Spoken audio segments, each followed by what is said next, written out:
အားလုံးပဲမင်္ဂလာပါကျွန်တော်တို့ရွှေဘုံမြို့မှာကတော့မိုးရီဆွေးနေတာရက်တော်တော်ကြာနေပြီဖြစ်ပါတယ်ဒီနေ့မှာတော့ကျွန်တော်တို့မိုးရီရွာနေတဲ့တောထဲမှာကျွန်တော်တို့မြင်းမြဆက်ဆက်လုပ်ခဲ့ရတဲ့အလုံးလေးကတော့ကျွန်တော်တို့ flow stand Chico flow stand နှစ်ကောင်လေးဖြစ်ပါတယ်ဒီနှစ်ကောင်မှာဆိုရင်ကျွန်တော်အစကတော့ဗီဒီယိုရိုက်မလို့ပဲသို့ပေမဲ့မိုးရီရွာလိုက်ရက်လိုက်နေဆိုတော့ကျွန်တော်ဗီဒီယိုမရိုက်ဖြစ်ခဲ့ဘူးဒါပေမဲ့ကျွန်တော်ပုံတော့ရိုက်ဖြစ်ခဲ့တယ်ဒီပုံထဲမှာဆိုရင်မြင်းတဲ့အတိုင်းပဲ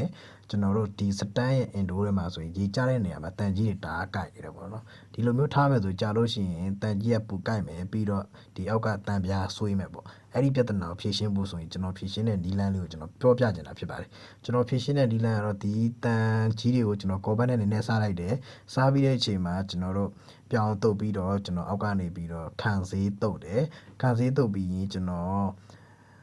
အပေါ်ကနေပြီးတော့စီစည်းတစ်ခါတုပ်တယ်ပေါ့နော်အဲ့လိုလုပ်လိုက်မယ်ဆိုရင်ကျွန်တော်တို့ဒီတန်ကြီးစားတာကိုလည်းနည်းနည်းတက်တာသွားမယ်ပြီးရင်တန်ပြားကနေပြီးတော့တန်ကြီးစားလို့ဆွေးတဲ့တန်ကလည်းတက်တော့သွားမှာဖြစ်ပါတယ်အားလုံးကိုကျေးဇူးတင်ပါတယ်ဒါကတော့ကျွန်တော်ဖြည့်ရှင်းတဲ့နည်းလမ်းလေးဖြစ်ပါတယ်အားလုံးသုံးဝင်မယ်လို့လည်းမျှော်လင့်ပါတယ်ကျေးဇူးပါ